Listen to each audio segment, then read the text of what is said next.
Alhamdulillah nahmaduhu wa nasta'inuhu wa nastaghfiruh wa na'udzu bihi min syururi anfusina wa min sayyiati a'malina may yahdihillahu fala mudilla lahu wa may yudlilhu fala hadiyalah. Asyhadu an la ilaha illallah wahdahu la syarika lah wa asyhadu anna Muhammadan abduhu wa rasuluh. Allahumma salli wa sallim wa barik ala sayyidina Muhammad wa ala alihi wa ashabihi wa man irtadah. Amma ba'd, faya ibadallah, usikum wa iyaya bitaqwallah, faqad fazal muttaqun. Faqala Allah Ta'ala fi kitabihil karim, a'udzu billahi minasy syaithanir rajim. Inna fi khalqis samawati wal ardi wa ikhtilafil laili wan nahari la ayatin li ulil albab alladzina yadhkuruna Allaha qiyaman wa qu'udan wa 'ala junubihim wa yatafakkaruna fi khalqis samawati wal ardi Rabbana ma khalaqta hadza batilan subhanaka faqina azabannar. Ma'asyiral muslimin wa zumratal mu'minin rahimakumullah. Mari pada kesempatan yang teramat singkat ini kita tak henti-hentinya untuk berwasiat tentang pentingnya menjaga ketakwaan kita kepada Allah, kepatuhan untuk melaksanakan apapun yang telah menjadi perintah Allah dan meninggalkan apapun yang menjadi larangan Allah dimanapun kita berada dan sekecil apapun. Maka dengan ketakwaan ini mudah-mudahan Allah senantiasa memberikan jaminan keselamatan dan kebahagiaan buat hidup dan kehidupan kita, baik kehidupan di dunia maupun kehidupan sampai akhirat bersama keluarga dan anak cucu kita.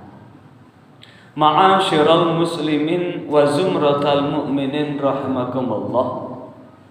Di ujung bulan Safar ini, di pertengahan bulan Safar ini, karena hari ini sudah masuk tanggal 12, perkenankanlah saya mengangkat topik hubungan sholat dengan gerak alam semesta.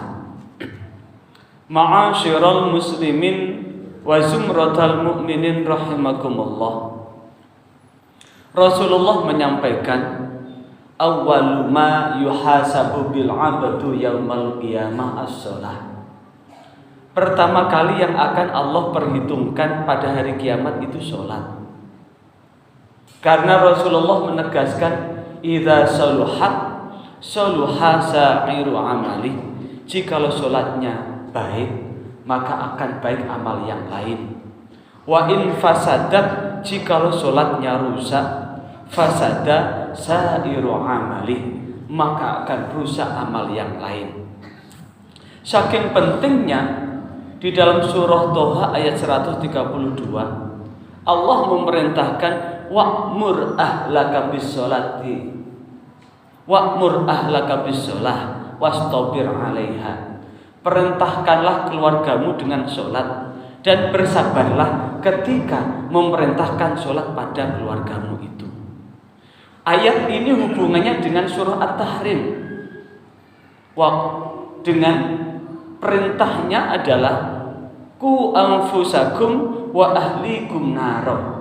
Jagalah dirimu dan keluargamu dari api neraka. Salah satu upaya untuk menjaga diri dan keluarga ini dari api neraka adalah menegakkan sholat. Kenapa? karena sholat adalah pertama kali yang akan diperhitungkan pada hari kiamat.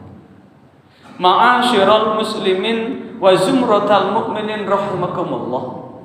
Lantas apa hubungannya dengan gerak alam semesta ini?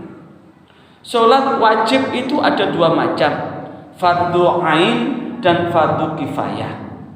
Dua-duanya wajib, cuma yang fardu ain itu wajib bagi siapapun yang baligh dan berakal. Sekali lagi, wajib bagi siapapun yang baligh dan berakal. Yang fardu kifayah adalah wajib bagi semua, namun jikalau ada yang melaksanakan tidak dosa bagi yang lain yang tidak mengerjakan selama ada yang mengerjakan. Yang fardu kifayah ini adalah sholat jenazah. Yang fardu ain adalah sholat 5 waktu. Di mana letak perbedaannya sekarang? Yang sholat 5 waktu yang wajib bagi setiap yang bernyawa, yang berakal dan baligh, ada berdiri, ada rukuk, ada i'tidal, ada duduk di antara, ada sujud, ada duduk di antara dua sujud, dan ada sujud. Sementara sholat jenazah yang fardu kifayah tidak ada gerakan apapun, hanya berdiri dengan 4 takbir.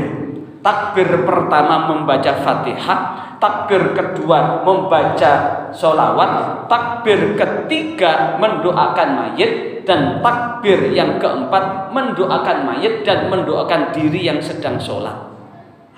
Sementara untuk sholat jenazah ini menunjukkan tanpa ada gerakan sedikit pun. Di mana letak rahasianya? Letak rahasianya bahwa ketika kita masih bernyawa, masih berakal dan masih baligh, ada kewajiban untuk menegakkan sholat 5 waktu fardu ain. Dan barangkali orang yang sengaja meninggalkan sholat ini dengan hati yang sadar, dengan pikiran yang sadar, dan dia posisi sehat, maka ini termasuk di antara orang yang meninggalkan 3 perkara. Dan siapapun yang sengaja meninggalkan 3 perkara, maka dia dihukumi kafir.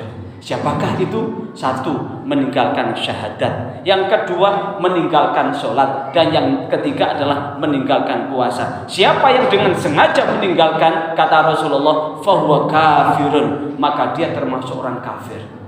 Ma'asyiral muslimin wa zumratal mu'minin rahimakumullah. Lantas apa hubungannya dengan gerak alam semesta? Alam semesta ini berputar, sehingga digambarkan di dalam Al-Quran surah Al-Imran ayat 190. A'udzu billahi minasyaitonir rajim. Inna fi khalqis samawati wal ardi wa ikhtilafil laili wan nahari la ayatin liulil albab. Sesungguhnya dalam penciptaan langit dan bumi ada perbedaan siang dan malam. Sungguh terdapat tanda kebesaran Allah bagi orang yang berakal. Allah menciptakan bumi, Allah menciptakan langit, Allah menciptakan alam semesta ini. Taruhlah bumi ini kemudian ada perbedaan siang dan malam. Apa yang menyebabkan ada perbedaan siang dan malam? Karena bumi ini berputar 360 derajat. Sehingga perputaran bumi yang menghadap ke matahari bisa menjadi pagi, bisa menjadi siang, bisa menjadi sore, bisa menjadi petang.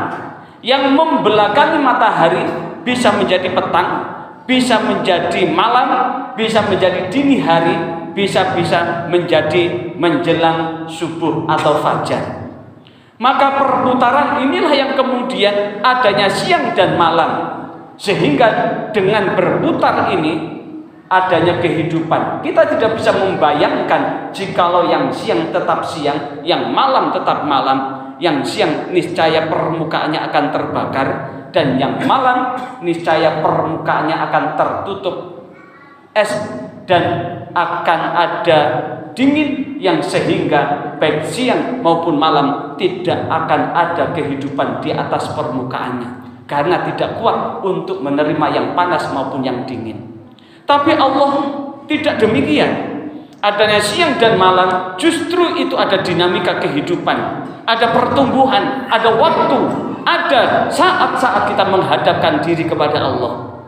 Begitu pula sholat kita, dari Isya yang dilaksanakan malam hari, subuh yang dilaksanakan saat terbit fajar, zuhur saat matahari di atas kepala kita, asar saat matahari tergelincir dengan bayang-bayang sama dengan bendanya, saat maghrib saat matahari tenggelam, adalah bagian dari pergerakan alam semesta ini. Makanya sholat yang dikerjakan ada berdiri, ada rukuk, karena dari berdiri ke rukuk ada gerakan 90 derajat. I'tidal, kemudian rukuk, ada gerakan 135 derajat. Duduk di antara dua sujud, ada sujud lagi, ada gerakan 135 derajat. Sehingga 135 kali 2 ada 270 derajat, ditambah 90 ada 360 derajat. Persis dengan gerak bumi berputar pada porosnya hingga ada siang dan malam. Persis dengan gerak bulan mengitari bumi sehingga ada Muharram, ada Safar, ada Rabiul Awal, ada Rabiul Akhir, sampai kembali ke Muharram lagi. Sehingga kemudian bumi berputar mengitari matahari sehingga ada Januari, Februari, Maret, sehingga ada bulan, ada hari, ada minggu, ada pekan, ada bulan, dan ada tahun. Dan itu akan menjadi penanda umur kita dari umur 0 sampai kita meninggalkan dunia ini. Pendek kata, bahwa sesungguhnya sholat ini betul-betul selaras dengan gerak alam semesta ini. Karena itulah, bagi siapapun yang meninggalkan sholat, maka sesungguhnya dia sudah menyatakan dirinya mati sebelum malaikat Israel mencabut nyawanya. Karena bagian dari tubuh kita yang ini tidak bergerak selaras dengan gerak alam semesta adalah nafsu. Karena itulah di dalam Al-Quran surah Yusuf ayat 53 disebutkan innan nafsa la ammaratum bisu. Sesungguhnya nafsu akan memerintahkan untuk berbuat buruk, illa ma rahima rabbi, kecuali nafsu yang dirahmati oleh Tuhan Allah.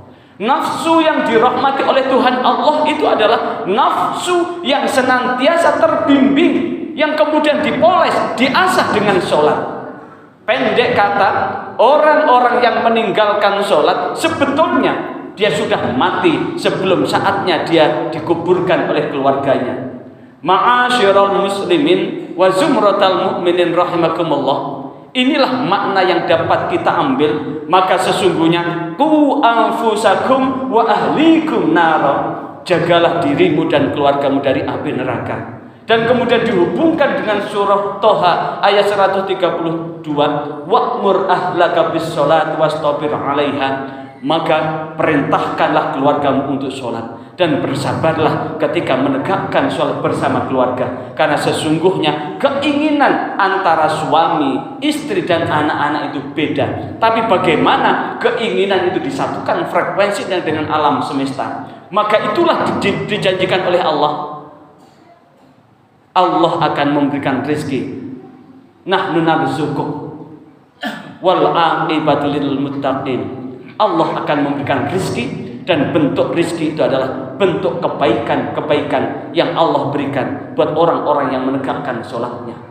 Ma'asyiral muslimin wa zumratal mu'minin rahimakumullah. Maka mudah-mudahan dengan cukup khutbah ini kita semua termasuk orang-orang yang mendapatkan berkahnya doanya Nabi Ibrahim alaihissalatu wassalam dengan doa Rabbi ja'alni muqimas sholati wa min dzurriyyati Rabbana wa taqabbal du'a. Barakallahu li wa lakum fil Qur'anil azim wa nafa'ani wa iyyakum bima fi minal ayati wa dzikril hakim. Aqulu qouli hadza astaghfirullahal azim innahu huwal ghafurur rahim.